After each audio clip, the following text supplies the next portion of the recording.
बहुत समय पहले की बात है। काशीपुर नाम का एक बहुत ही सुंदर सा एक विशाल गांव हुआ करता था।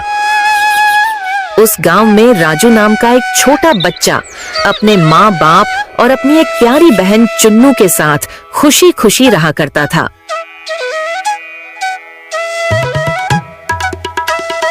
भाग्यवान, आज मुझे काम पर जाने के लिए देरी हो रही है।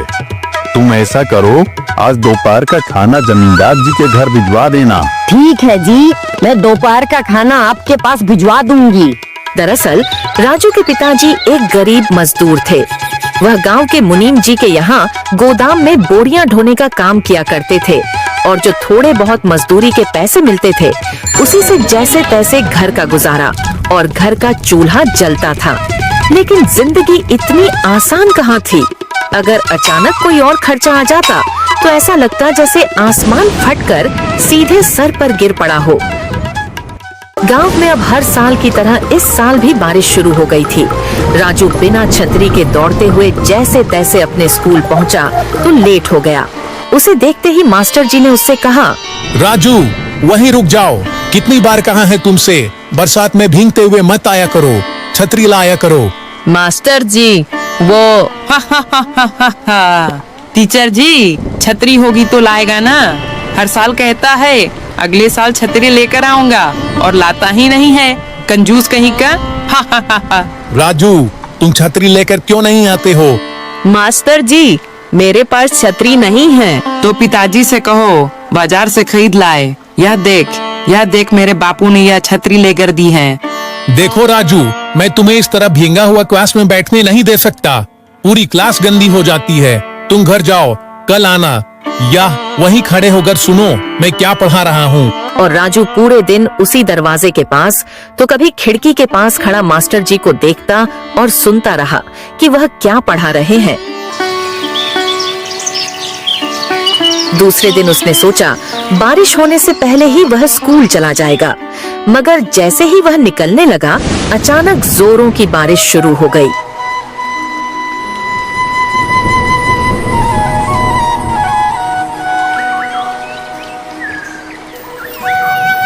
अरे बारिश तो जोरों से शुरू हो गई। पिताजी मुझे छतरी लेकर दो ना। लेकर दूंगा बेटा, जल्द ही लेकर दूंगा।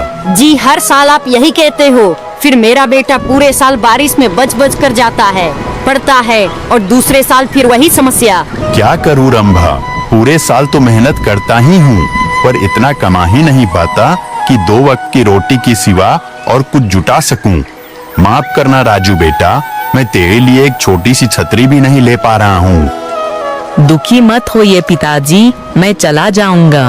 अरे कैसे चला जाएगा, बारिश। माँ मैं पेड़ के नीचे नीचे से बसता बसता स्कूल तक पहुँच जाऊंगा। बाय अम्मा बापू। अरे लेकिन राजू बारिश से बचता हुआ भागकर एक पेड़ के नीचे पहुंचता है। कुछ देर इंतजार करता है मगर बारिश है कि थमने का नाम ही नहीं ले रही थी। राजू आसमान की ओर देखता है तो उसे चारों तरफ काले काले घने बादल दिखाई देते हैं। ओ बादल तो बहुत घिरे हुए हैं। लगता है आज स्कूल में बहुत लेट हो जाऊंगा। मुझे चलना चाहिए। अगर कुछ देर और ऐसे ही बारिश होती रही तो मैं कमर तक भीग जाऊंगा। फिर मेरा स्कूल ड्रेस भीग गया तो मास्टर जी वैसे भी मुझे क्लास में नहीं आने देंगे। क्या करूं? राजू को पेड़ पर चढ़े हुए काफी वक्त हो गया है। उसे जोरों की भूख लगती है। वह अपना पेट पकड़ता है।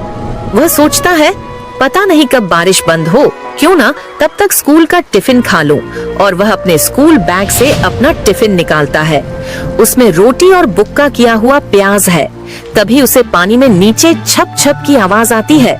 वह देखता है तो एक साधु बाबा चलते हुए उसी पेड़ के नीचे आकर रुक जाते हैं।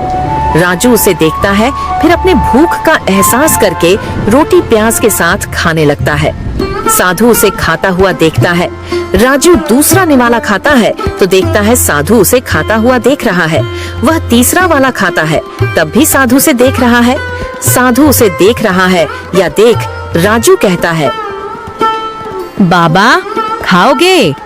2 निवाले खिला दोगे तो भला हो जाएगा बच्चा। आज वर्षा की वजह से भिक्षा नहीं मिल पाई है। 2 निवाले क्या बाबा, 2 रोटी खा सकते हो आप, पर रोटी के साथ सब्जी नहीं है, सिर्फ मुक्का मारा हुआ प्याज है। जब भूख लगी हो तो हर खाना पंच पकवान लगता है बच्चे। लीजिए खाइए बाबा। किंतु तुम इस वृक्ष पर क्यों बैठे हो बच्चे? स्कूल जा रहा था बाबा, बारिश तेज हो रही है ना, इस कारण पेड़ के घने पत्तों में बचने के लिए यहाँ बैठ गया। बच्चे, छाता नहीं है क्या तुम्हारे पास? नहीं बाबा, बापू से कहा था लेकर दे दो, वो थोड़ा लेकर दे देंगे। ये लो बच्चा, मेरे पास एक छाता है, इसे तुम रख लो।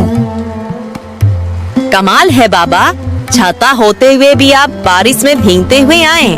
हम साधुओं को छाते की क्या जरूरत? हम साधुओं को छाते का क्या काम? ठंडी, गर्मी, बारिश, कुछ भी हो बेटा, हम तो कुदरत के हर रूप का आनंद लेते हैं।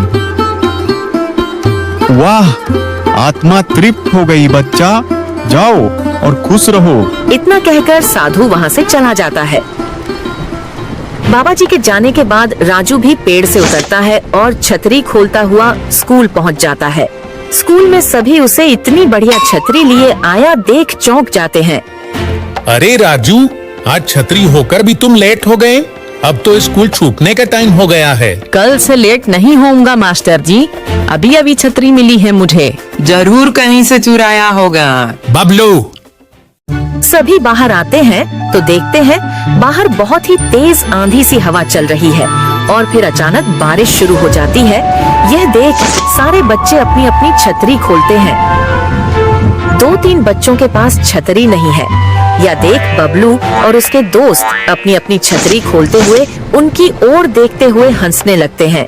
तभी राजू आता हुआ अपनी छतरी खोलता है और उन 2-3 बच्चों से कहता है, आज जाओ, तुम तीनों भी आज जाओ। अरे हम तीनों इतनी सी छतरी में कैसे आ सकते हैं राजू? अरे पूरी तरह भीगने से तो अच्छा है कुछ कुछ बच जाना। आओ देखो, बच रहे हैं ना हम चारों। अरे हाँ यार, तुम्हारी छतरी तो बहुत बड़ी है।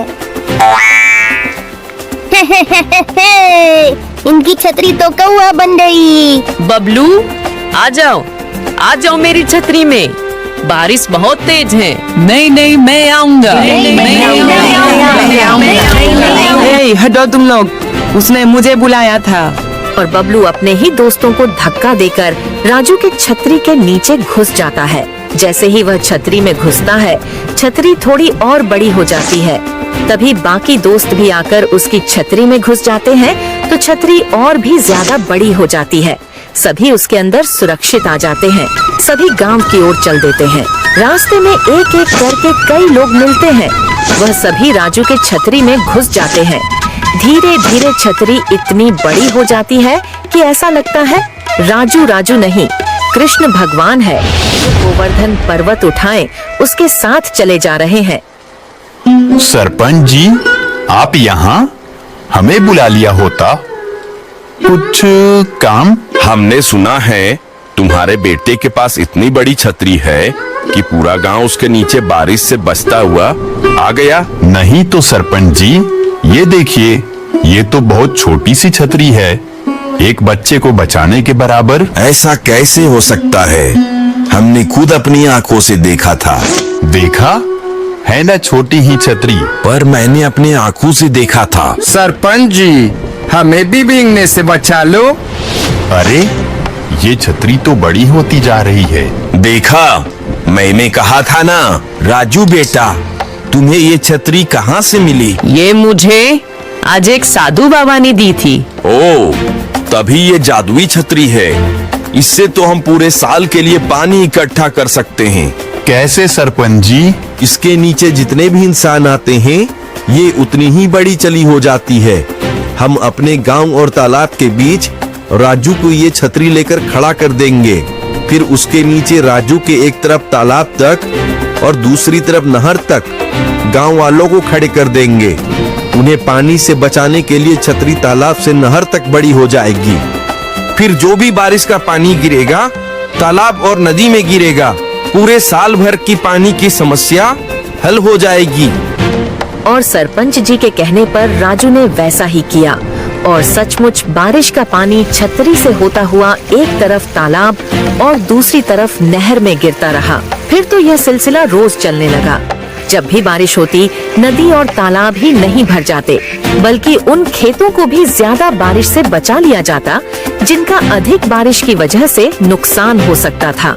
इसी बीच गांव के सरपंच जी गांव के एक छोर में गांव वालों के मदद से बहुत सारे पानी की टंकी बनवा देते हैं, ताकि गांव के तालाब के पानी को साफ करके उसमें जमा करके रखा जा सके।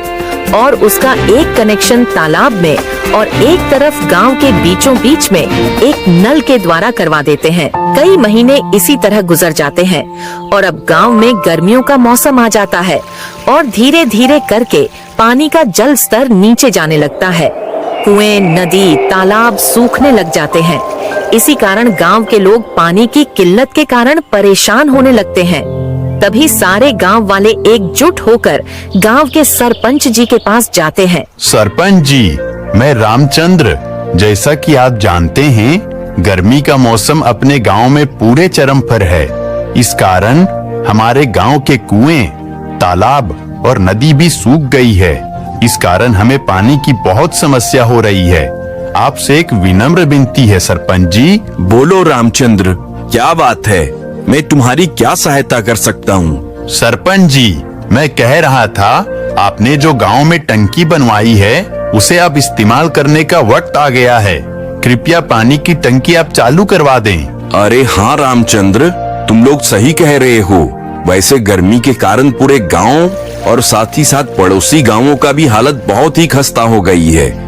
यह सही समय होगा पानी की टंकी का इस्तेमाल करने का। ठीक है, मैं अभी तुरंत रघु को जाकर कहता हूँ, पानी की टंकी वो जाकर चालू कर देगा। आपका बहुत बहुत धन्यवाद सरपंच जी। इधर सभी गांव वाले अपने अपने हाथों में बाल्टी लिए एक आशा की किरण लेकर इंतजार कर रहे होते हैं कि कब उस नल से पानी आएगा। कि तभी जैसे ही उधर से रघु पानी टंकी को चालू करता है, वैसे ही नल से एक झटके के साथ पानी आना चालू हो जाता है। यह देखकर सभी गांव वाले बहुत ही ज्यादा खुश हो जाते हैं और पूरे गांव में सरपंच जी और राजू की तारीफ और वाहवाही होने लगती है।